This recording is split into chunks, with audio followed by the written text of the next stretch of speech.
ಇವತ್ತು ದಿನಾಂಕ 3/7/2025 ವಿದ್ಯುತ್ ಸುರಕ್ಷತಾ ಸಪ್ತಾಹ ಅಂತ ಏನು ನಮ್ಮ ಅಶ್ವವೇಗ ಅವರು ಹಮ್ಮಿಕೊಂಡಿದ್ದಾರೆ.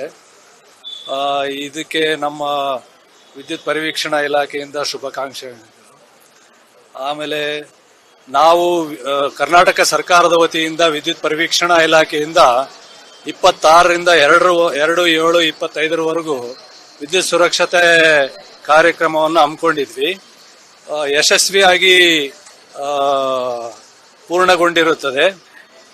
ಅದೇ ರೀತಿ ತಮಗೂ ಕೂಡ ಯಶಸ್ವಿ ಆಗಲಿ ಅಂತ ಹೇಳ್ಬಿಟ್ಟು ಈ ಒಂದು ಸಪ್ತಾಹ ಯಶಸ್ವಿ ಆಗಲಿ ಅಂತ ಹೇಳ್ಬಿಟ್ಟು ಹಾರೈಸ್ತೇನೆ ಮೇಡಮ್. ಇವತ್ತು ದಿನಾಂಕ 3/7/2025 ವಿದ್ಯುತ್ ಸುರಕ್ಷತಾ ಸಪ್ತಾಹ ಅಂತ ಏನು ನಮ್ಮ ಅಶ್ವವೇಗ ಅವರು ಹಮ್ಮಿಕೊಂಡಿದ್ದಾರೆ. ಇದಕ್ಕೆ ನಮ್ಮ ವಿದ್ಯುತ್ ಪರಿವೀಕ್ಷಣಾ ಇಲಾಖೆಯಿಂದ ಶುಭಾಕಾಂಕ್ಷೆ.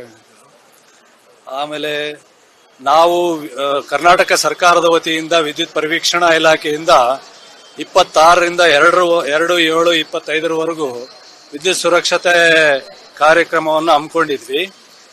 ಯಶಸ್ವಿಯಾಗಿ ಪೂರ್ಣಗೊಂಡಿರುತ್ತದೆ. ಅದೇ ರೀತಿ ತಮಗೂ ಕೂಡ ಯಶಸ್ವಿ ಆಗಲಿ ಅಂತ ಹೇಳ್ಬಿಟ್ಟು ಈ ಒಂದು ಸಪ್ತಾಹ ಯಶಸ್ವಿ ಆಗಲಿ ಅಂತ ಹೇಳ್ಬಿಟ್ಟು ಹಾರೈಸ್ತೇನೆ ಮೇಡಮ್.